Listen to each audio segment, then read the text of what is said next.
Hello বন্ধুরা, Manti cooking চ্যানেলে তোমাদের সবাইকে স্বাগতম। আমি তো ভালো আছি, আশা করছি তোমরাও সবাই ভালো আছো। আজ কিন্তু অন্যরকম একটা রেসিপি তোমাদের সাথে শেয়ার করব। আর এই পিঠেটা আমাদের বাড়ির সবারই খুব প্রিয় মুগ পুলির রেসিপি। আর এই মুগ পুলিটা খেতে খুব ক্রিস্পি হয়। প্রথমেই আমি মুগ পুলি করার জন্য পুরটা করে নিলাম। আর পুরটা আমি করেছি গুড় আর কিছুটা চিনি দিয়ে। আমার কাছে অতটা গুড় ছিল না, এর জন্য কিছুটা গুড় দিয়েছি, কিছুটা চিনি দিয়ে পুরটা করে নিয়েছি।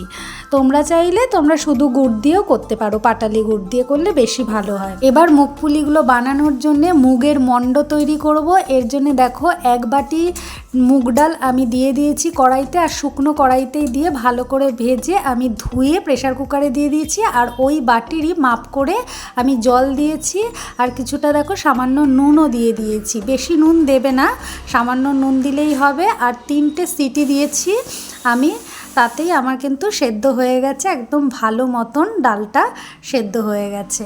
আর এই দেখো, দেখেই বুঝতে পারছো কতটা মসৃণ হয়েছে, শক্ত শক্ত কিন্তু নেই, একদম ডালগুলো মসৃণ হয়ে গেছে। আর আমি ওই বাটিরই এক বাটি চালের গুঁড়ো দিয়ে দিয়েছি, প্রয়োজনে আরেকটু লাগলে আবার আরেকটু দেব।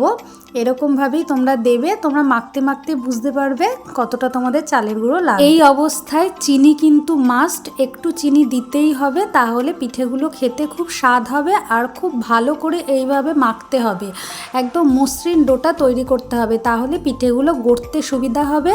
আর দেখো আমি পিঠেগুলোকে কিভাবে সিল করছি, তোমরাও যদি এইভাবে সিল করো তাহলে একটা পিঠেও কিন্তু তেলে দিলে ভাঙবে না। তোমরা ভিডিওতে দেখো আমি কিভাবে সিল করছি।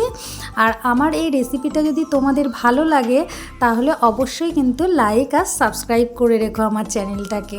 আর কমেন্ট করে জানিও আমার এই পিঠের রেসিপিটা তোমাদের কীরকম লাগলো। আমি এইভাবে সমস্ত পিঠেগুলোকে গড়ে নিয়েছি। আর পিঠেগুলো যখন তোমরা তৈরি করবে তখন ওই পিঠের ডোটাকে একটা বাটি দিয়ে, দেখো আমি যেমন ঢেকে রেখেছি ওরকম ঢেকে রাখবে, না হলে কিন্তু ডোটা শক্ত হয়ে যায়। এর জন্যে পাশে বাটিতে ঢেকে রেখে ওখান থেকে লেচি কেটে কেটে একটা একটা করে করবে, তাহলে পিঠের ডোটা শক্ত হবে না। এইভাবেই দেখো আমি সব করে ফেলেছি। এবার তেলে ভাজলেই কিন্তু আমাদের ক্রিস্পি পুলিগুলো একদম রেডি হয়ে যাবে। আর এই ক্রিস্পি পুলি পিঠেগুলো কিন্তু খেতে খুব ভালো লাগে, একবার করে দেখো। এই পুলি পিঠে আবার চিনির শিরাতে দিয়েও খাওয়া যায়, কিন্তু আমাদের বাড়ির সবাই এই ভাজাটাই ভালোবাসে বলে আমি আর চিনির শিরায় দেই না। এই মুগ পুলিগুলো ভাজার সময় তেল কিন্তু ভালো করে গরম করে নিতে হবে, তারপরে মুগ পুলিগুলোকে ছাড়তে হবে। আর তার কিছুক্ষণ পরে আঁচটাকে কিন্তু কমিয়ে দিতে হবে।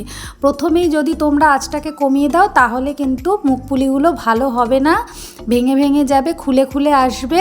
অবশ্যই মুগ পুলিগুলোকে গরম তেলে ছাড়বে। তাহলে আজকে ভিডিওটা এখানেই শেষ করলাম, দেখা হবে অন্য কোনো ভিডিওতে।